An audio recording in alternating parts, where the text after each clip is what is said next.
And you see this down through the ages, that their idea of knowledge is knowledge of the material world, how to create different effects in matter. Well, we're not so much concerned with that. Of course, we want to have some material opulence, but it's for the purpose of worshiping the Lord nicely, for making nice offerings, and for preaching very nicely and teaching the science of God.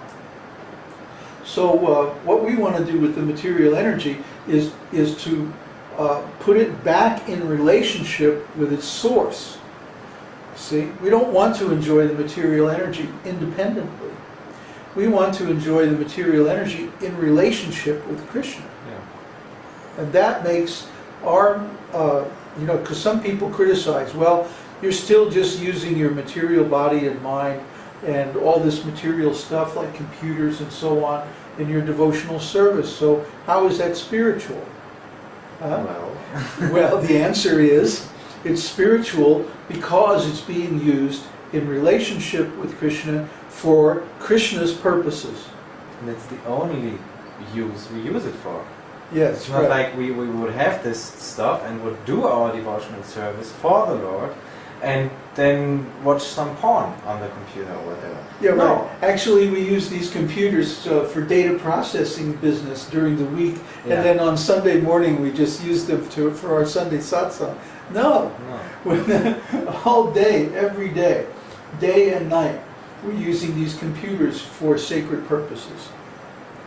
So that means they're spiritual. Actually, everything is spiritual.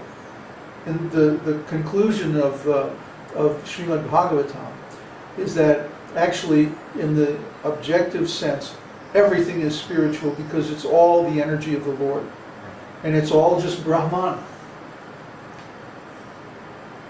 So, we've been talking quite a bit. We ought to ask for any questions. And Neville has a commentary. Oh, Neville. Augustine said that? What a dunce. What did he say? That the soul is created. That means the soul is material. He didn't know the first thing about spiritual life, which is that everything spiritual is eternal, uncreated, without beginning or end. Like the Christians talk about heaven, they say world without end. But wait a minute, if it's really eternal, it doesn't have a beginning either. Yeah. Oh, really? He says it's in this book of conversations with Prabhupada where all the different philosophies are discussed. That's a fascinating book, by the way. There's two of them. Two books. One is Conversations with, here they are right here. One is Hayagriva. Hayagriva, philosophy books. And the other one is, who is that? Where is it? It's, other books? Lectures. Is it in lectures? At the bottom, philosophy. Philosophy, okay. One is with Shama Sundar. Yeah, there's a series of discussions with Shama Sundar on everybody from Leibniz and Hume and Kant and Hegel and Darwin and everybody. And then the other one is discussions with Hayagriva. And these are more like the classic philosophers, Socrates, Plato, Aristotle, Plotinus, Origen. Combination of the two what? Doubt and delusion.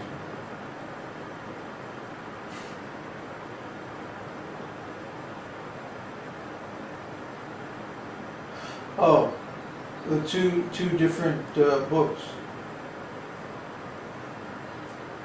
Oh, there's a book called Beyond Doubt and Illusion. Is that what you're saying?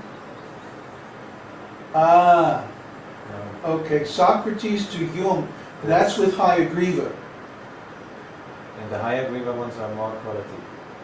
You think? They're higher quality, yes. Yeah. Because Shamasundar, he just used the college description, the short description of every philosopher, and he didn't really know the philosophy. And Hayagriva, of course, he was a scholar, so he had a deeper knowledge.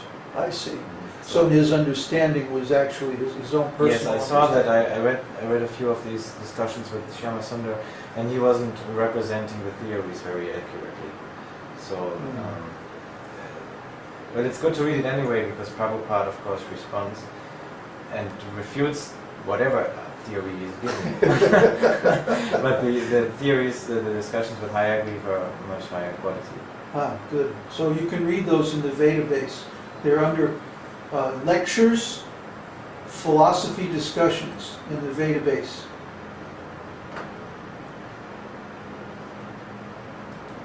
So you think you have a lot of transcriptions to do. There's 1,989 transcriptions in this lecture series.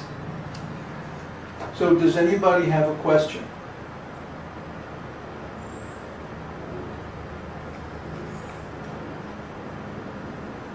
I have a question, but it doesn't have to do with that. At what point, no, it should be in the context. At what point in the curriculum should we study Vedānta-sūtra? Well, actually it's the last thing. After you've studied everything else, from Bhagavad Gita, Srimad Bhagavatam, Nectar of Devotion, the Chaitanya Charitamrita, and if you get a chance to read Chaitanya Bhagavat and books like that, that's good too. Then Vedānta-sūtra will tie together all the loose ends of all the other books. Yes, we're going over it now because when else are we going to go over it? Yeah. Yeah, I'm not getting any younger here, you know. And I'm working on it now, so it's on my mind. It wouldn't hurt you to read it.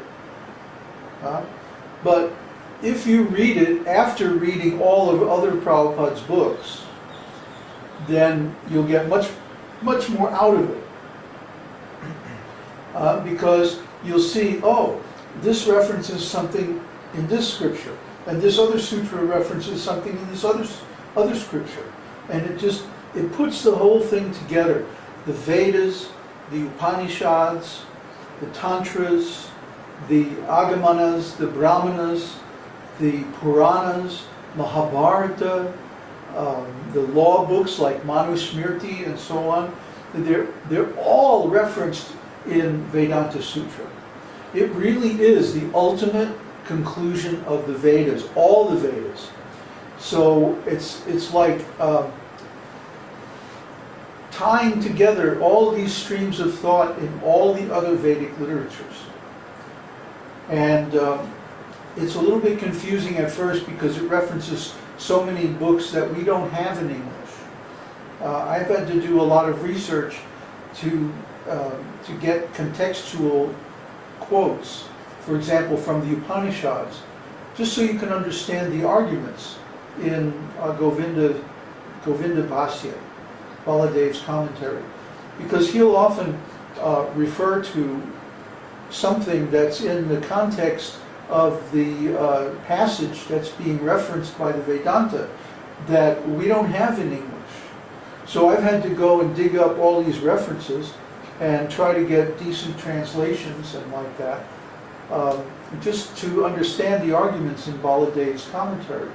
Because Kushakrata sometimes gets it wrong, because he's not an Upanishadic scholar, which is all right.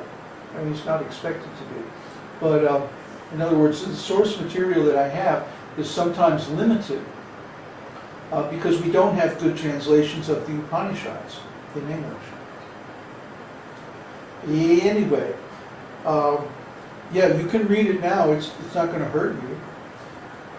Everything is there. I've got the whole Baladev's whole commentary online on the site.